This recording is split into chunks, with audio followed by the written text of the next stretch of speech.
सूत्रधार में आज सबसे पहले देखिए मध्य प्रदेश में किस मुकाम पर पहुंची ओबीसी आरक्षण की कानूनी लड़ाई। गुरुवार को हाईकोर्ट ने फिर लगाई मोहन सरकार को फटकार। पूछा महाधिवक्ता ने कानून के खिलाफ जाकर क्यों दिया 87-13% का फॉर्मूला। सुप्रीम कोर्ट ने छत्तीसगढ़ में 58% आरक्षण लागू करने की दी अनुमति। फिर मध्य प्रदेश सरकार को क्या है दिक्कत, कोर्ट के किसी भी सवाल का जवाब नहीं दे पाए महाधिवक्ता। और देखेंगे छत्तीसगढ़ सरकार पर भारी पड़ रही कॉलोनाइजर्स और ठेकेदारों की मनमानी। सोची समझी चालबाजी से सरकार को लगाया 10 करोड़ रुपए से ज्यादा का चूना। केंद्रीय संस्था कैग की रिपोर्ट में चौंकाने वाला खुलासा। अफसरों की मिलीभगत से नियमों को उलट पुलट कर डकार गए गरीबों का हक। द सूत्र ने की कॉलोनाइजर्स और ठेकेदारों की कारस्तानी की पूरी पड़ताल।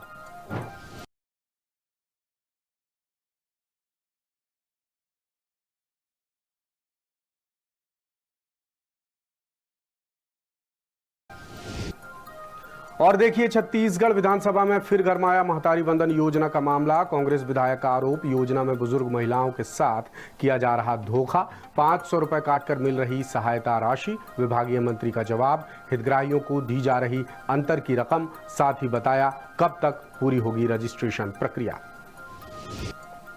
नमस्कार, आप देखना शुरू कर चुके हैं खास खबरों का बेहद खास और सटीक न्यूज बुलेटिन सूत्रधार, और आपके साथ मैं हूं रामकृष्ण गौतम।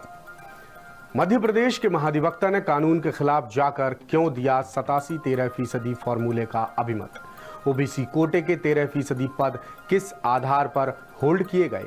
आखिर सरकार 27% ओबीसी आरक्षण का अपना ही कानून लागू क्यों नहीं कर रही है। ये सवाल मध्य प्रदेश हाईकोर्ट ने सरकार के महाधिवक्ता प्रशांत सिंह से पूछे हैं, जिनके जवाब में महाधिवक्ता की बोलती बंद हो गई।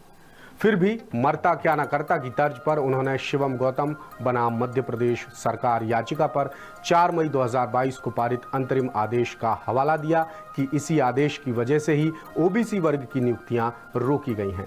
लेकिन याचिकाकर्ताओं के वकीलों ने कोर्ट को बताया कि महाधिवक्ता जिस आदेश का हवाला दे रहे हैं वो याचिका तो काफी पहले ही कोर्ट डिस्पोज कर चुका है। यानी महाधिवक्ता गलत तथ्य कोर्ट के सामने पेश कर रहे हैं।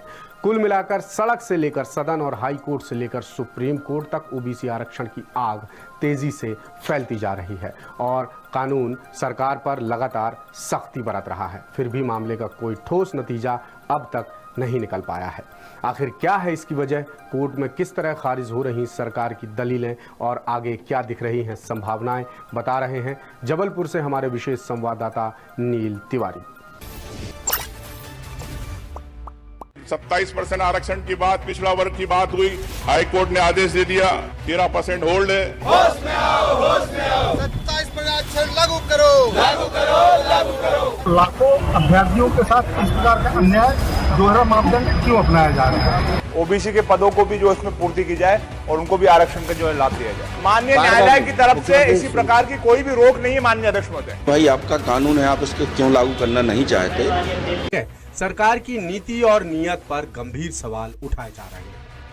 वैसे तो प्रदेश में ओबीसी आरक्षण का मामला 2019 से ही उबाल मार रहा है, लेकिन बीते 28 जनवरी को हाईकोर्ट से सागर की संस्था यूथ फॉर इक्वालिटी की याचिका 18-105/2021 खारिज होने के बाद इसकी आग और तेज हो गई। फिर इस आग पर घी डालने का काम कर दिया तेलंगाना की कांग्रेस सरकार ने। हाल ही में मुख्यमंत्री रेवंत रेड्डी ने राज्य में शिक्षा, नौकरी, रोजगार और राजनीतिक प्रतिनिधित्व में ओबीसी आबादी को 42% आरक्षण देने का ऐतिहासिक ऐलान किया है। अब तक तेलंगाना में ओबीसी वर्ग के लिए 23% आरक्षण तय था। इसी के साथ कुछ दबे हुए सवाल फिर सुलगने लगे कि आखिर मध्य प्रदेश सरकार को 27% ओबीसी आरक्षण लागू करने में क्या परेशानी है, जबकि विधानसभा से इसका कानून तक पारित किया जा चुका है। और यही सवाल हाईकोर्ट ने कोर्ट रूम में सरकार के महाधिवक्ता प्रशांत सिंह से भी पूछे।